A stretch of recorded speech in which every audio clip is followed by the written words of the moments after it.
Countyfairgrounds in Pool K here. Do I have the infamous KidDavie on the line with me? You do. Hi, Mr. Davie. How you doing? I'm great. Glad to be here.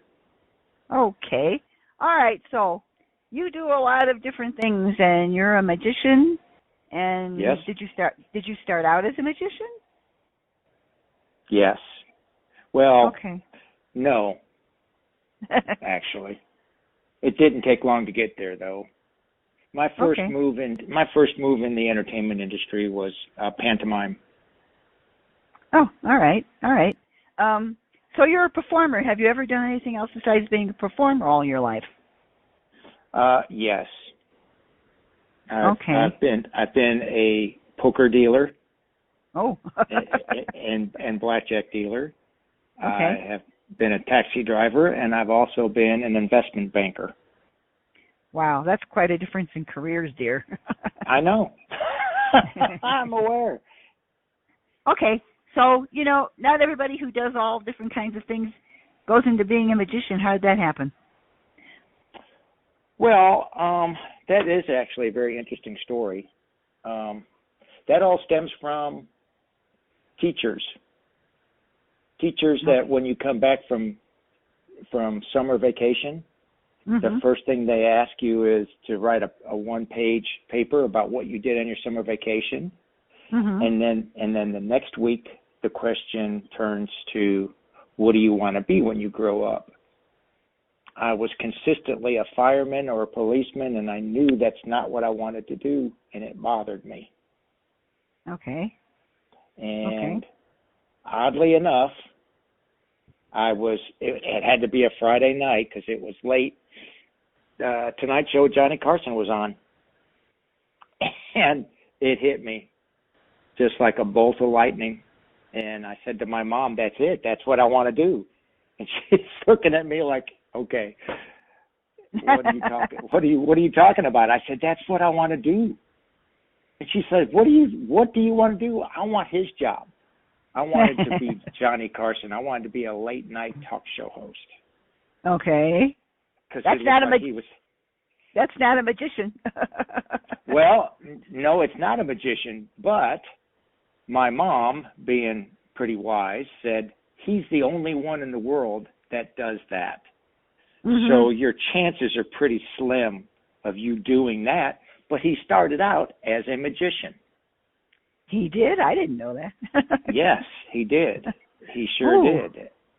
Yep. Oh, okay. And so that piqued my interest in magic, and there you go. The rest is history. Okay. So to speak. All right. So do you remember what your first gig was? Yes, I do. You had to have started someplace. People ask, I have a lot of people listen to me, and they always wonder how you guys get started. That's why I asked that question. Yeah. Well, my first gig, I guess you could say, was working in the streets of San Francisco, performing pantomime and passing the hat. Yeah. But my first gig that was not in the street was at Stanford University at the Children's Cancer Hospital. Okay. And my first gig was free. I wanted the experience. And so I performed for a bunch of dying children. Yeah. Okay. All right, yeah. and you went on from there, and what was your first paid gig? A birthday party. Been to a bunch of those. Yeah, a lot of the magicians start that way. Okay. Yes. All right. So you're in California doing things, and you must have gone on from there. Where'd you go from there, pretty much? Give me a rundown. Well, I've lived all over the country. I've lived in Las Vegas. I lived in Pennsylvania for a while, Ohio, Indiana, Illinois, Oklahoma, Arkansas, Mississippi, Tennessee. Yeah. Okay. Yeah. And you did, how long did you do magic shows for pay? Well, I still am. Oh, I didn't think you were doing that anymore. I am. I'm just not doing it very much. I'm not doing birthday parties anymore. I'm really focused on the fair industry. Sure. And I still offer my magic show along with my robot. That's where we're going. Yeah. Yeah. Well, I was interested in something like that. I had done other things. I was also a stilt walker with many different costumes. Okay. So I've been savvy to the idea of you go to these trade shows and there's 6, 7, 8 other magicians, but there aren't other stilt walkers. There aren't other robots. And so I started doing those sorts of things to set myself apart from the other magicians. Hey, Mr. Davie, Yes. speaking of robots, you're the first robot guy that I've interviewed. I haven't seen one before. Are there others out there? Oh, yes. Yes, there are. Okay. Yeah.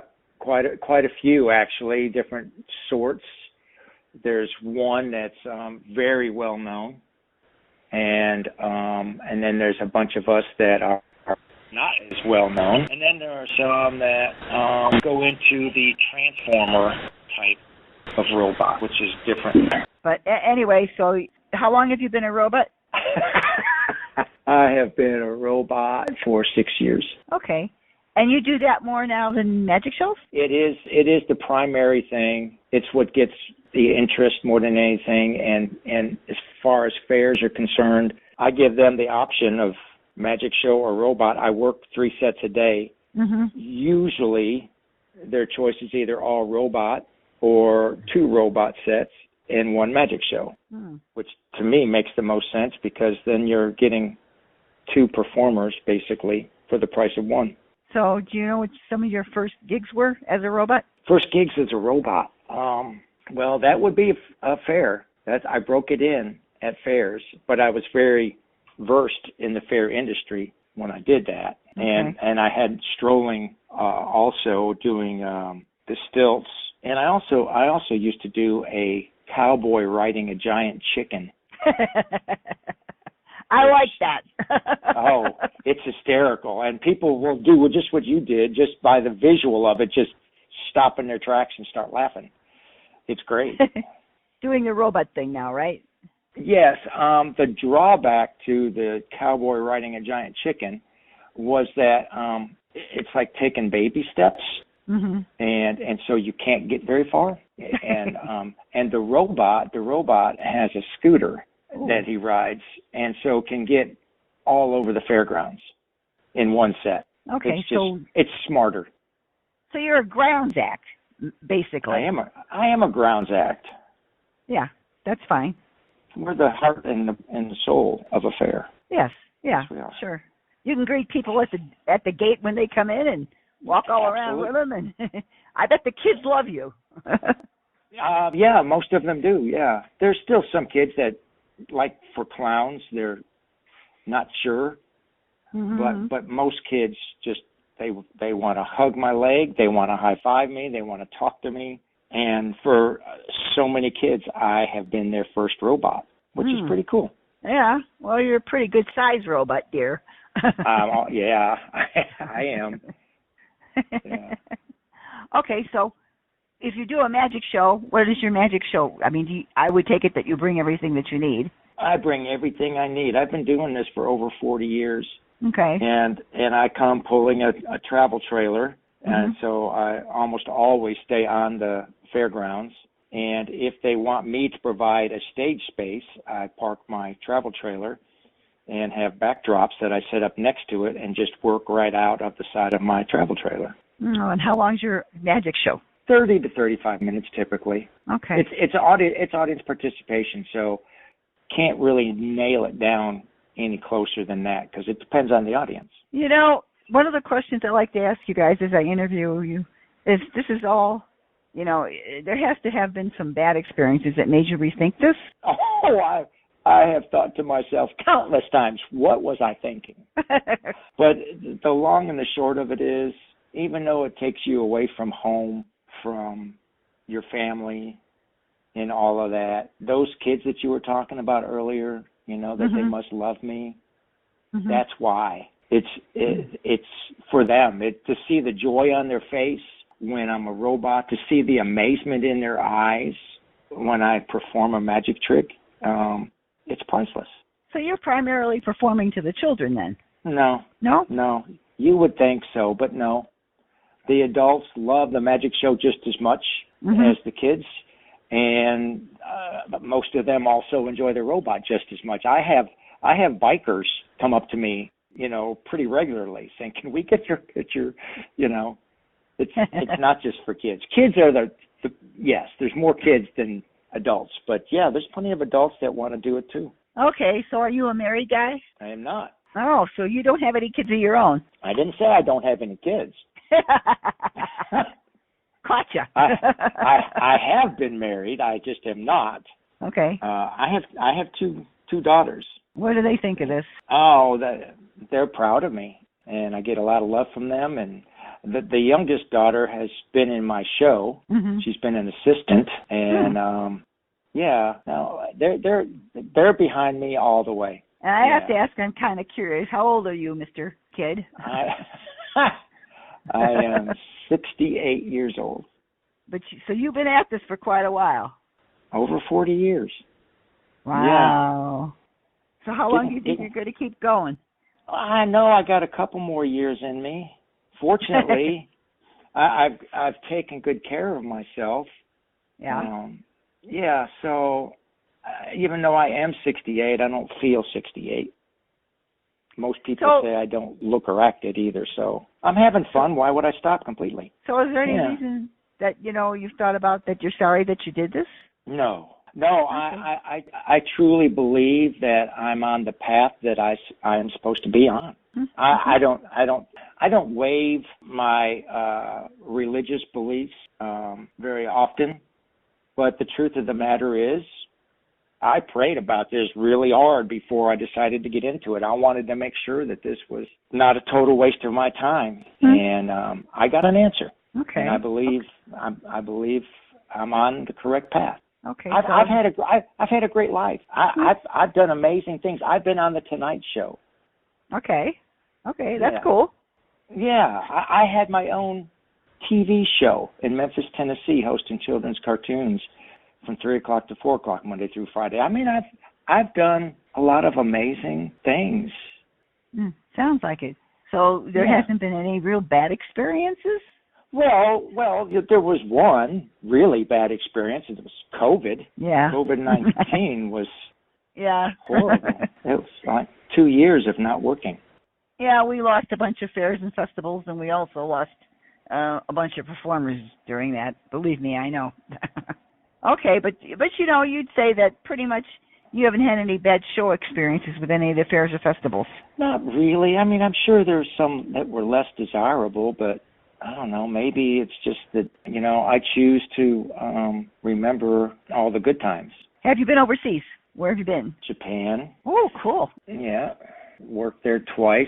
Haustenbosch, which is a theme park that's a Dutch theme park, and they hire Caucasian entertainers to make it realistic. I was there for 3.5 months. That was fun.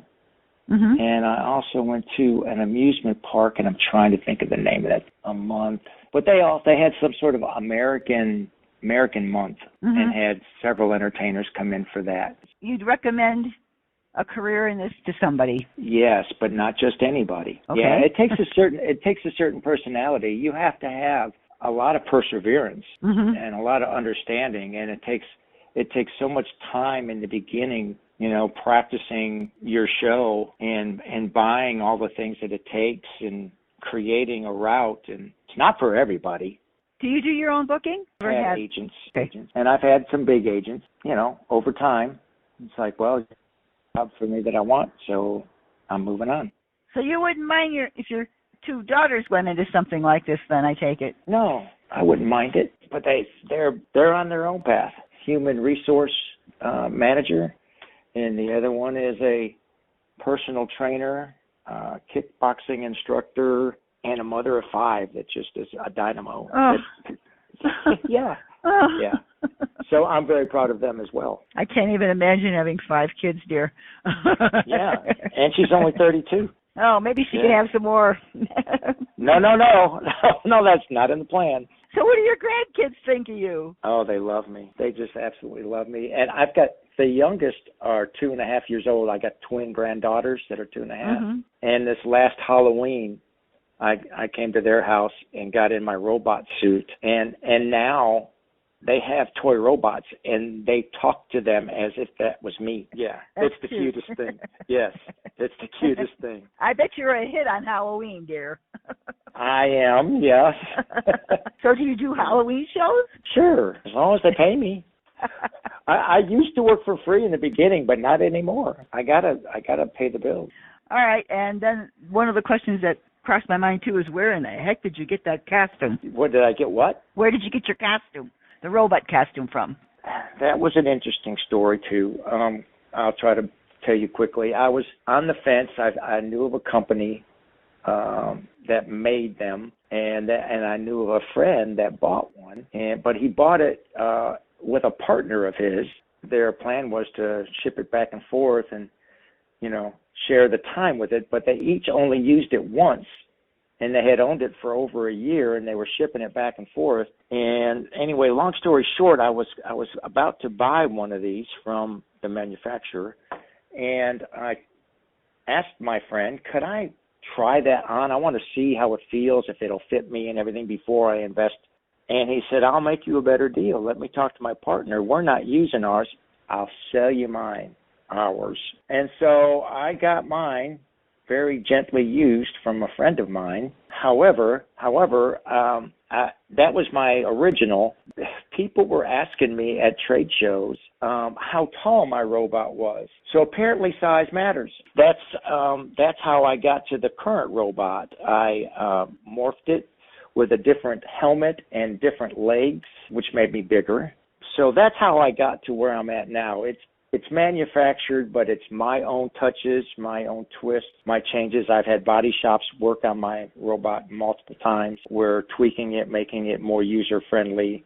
The colors are very bright and easy to look at. So I didn't make it, but I've made it my own. How tall is that robot, by the way? I claim it's 8 feet tall, but that's if I'm on my scooter. With the scooter and all, which is where and how you see me, I'm 8 feet tall. So what do? You just basically walk the fairgrounds? I ride the scooter, and that scooter, like I said, it can take me all over the fairgrounds.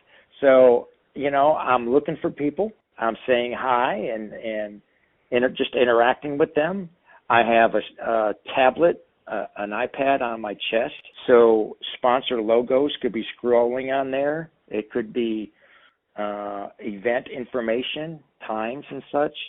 Mm-hmm. So they could be asking me about what's on my chest. And, of course, the biggest question is, can we take your picture? So I'm standing and getting my picture taken with people from all over the country. And the kids must love you. They do, and that's a good thing. Yeah, I would think so. Absolutely. And it's really been nice because, you talked about, bad experiences and so forth. Well, they happen. Sometimes people get ugly. Like when I was on stilts, I literally had teenagers pushing me, trying to knock me down, which is, when you think about people, they're just horrified. And I'm like, no, it's real. That has happened. Yeah. Mm-hmm. But, what also happens is when you hear a dad say to his son, Joey, look, it's just like a cartoon came to life, and they're talking about me. That's awesome. I've interviewed a lot of stilt walkers, so I know it's a whole different field. So if you want to get booked, how do people reach you, and where would you like to perform that you haven't had a chance? Well, my phone number, which is the best way to reach me, is area code 901-270-8880. Okay. And my email address is KidDavie, oddly enough, KIDDAVIE @yahoo.com. Right. Okay. Yeah. And where would you like to perform if you haven't had a chance? Well, you know what? I've been all over the country doing school shows and fairs, but it's been a while since I've been anywhere but the Midwest. So I'd love to go anywhere that I haven't been before. Okay. Yeah, I'm currently booked from July 23rd until September the 8th. So anything outside of those dates, I would love to go to. I think you'd be a good addition to Santa Claus. To Santa Claus? Yeah. Well, I did that one year. Yeah. I'm kind of thin. I don't have any natural padding whatsoever. But yeah. No, I meant the robot would be a good addition with a Santa Claus teacher. Oh. I mean, yeah. The robot could be with Santa Claus. Yeah. Oh yeah. I like the way you're thinking. That'd be fun. Yeah. The robot could work the line of kids waiting to see Santa Claus. Yes. Yeah. Absolutely. If you're ever looking to be an entertainer's manager, I would consider hiring you. Okay. Well, I'll keep that in mind. Hey, Okay. Mr. Davie, and I've had fun. It's been fun. It's been a good interview. Okay. Well, thank you for doing what you do. I try hard. I appreciate it. I really do. All right. Bye-bye, Mr. Davie. Take care. Bye-bye.